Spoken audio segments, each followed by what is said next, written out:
The following video is one in a series on spiritual resilience training, a non-religious view of personal values and their dynamics with others.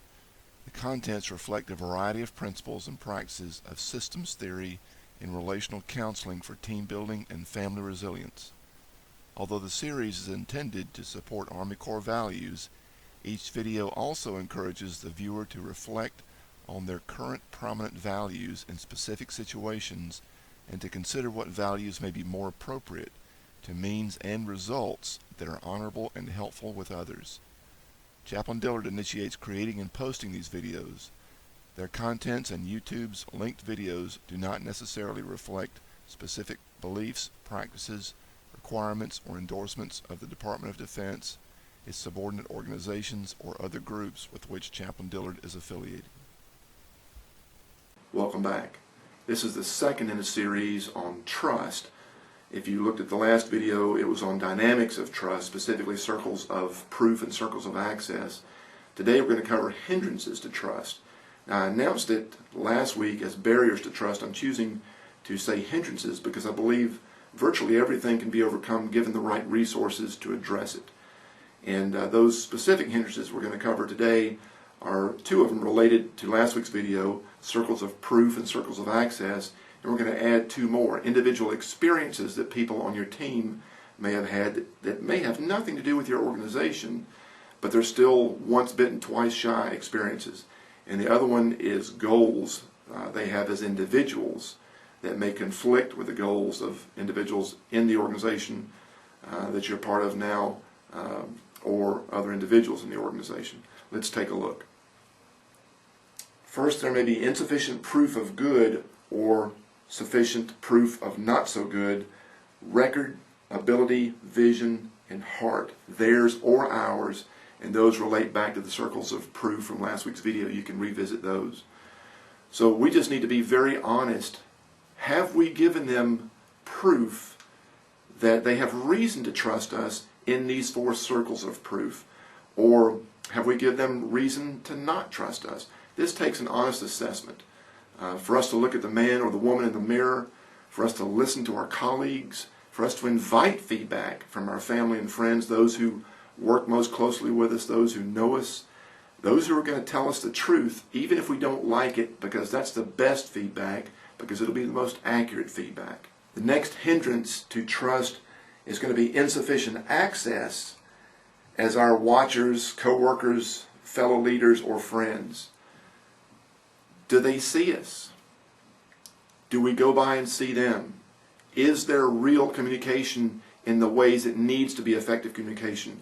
That might be physically being with them. It might be a phone call. It might be an email. It might be a 5-minute visit. It could be an hour visit. It could be scheduled or spontaneous. It depends on the circle of access, what is most appropriate to that circle of access.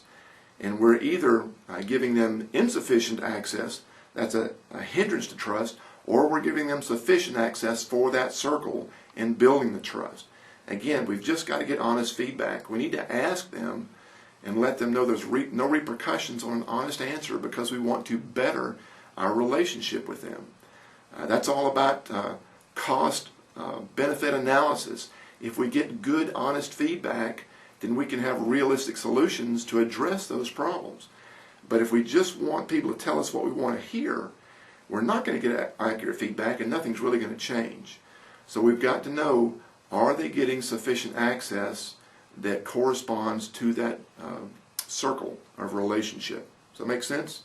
Pause the video to think about that, discuss that if you need to.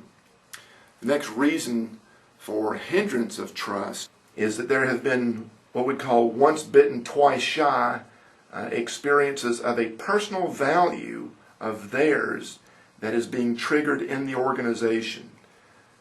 In other words, they have an experience of generally one of these six, and this is based on a 30-year study. You can see this in a separate video.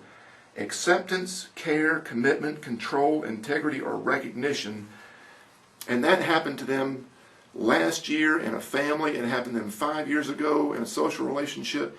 It happened to them a month ago in a different part of your business. It may not have anything to do with you, but it's being triggered by something in the organization that reminds them of it, and to them it feels like a loss, a threat, or a violation.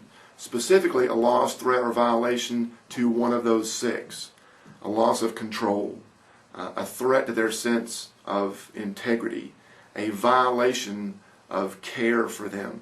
And that doesn't necessarily mean that you are doing it. It doesn't necessarily mean that it's as bad as they feel that it is, but it is real in their heart and their mind. And because it's real in their heart and their mind, even if it's, as we might say, the straw that broke the camel's back, we need to do what we can to lift that straw so they can continue to go on, because they're part of our organization. They're part of our family. They're part of our social network. They're a friend of ours, and we need honest feedback to know what is the thing that you're experiencing, this loss or threat or violation, that I can be helpful with. Make sense?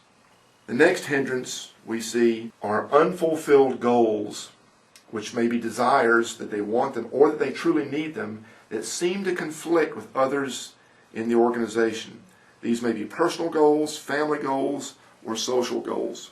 They want something that in their experience is in conflict, possibly with their supervisor, with their parent, with their coach, whatever that relationship is.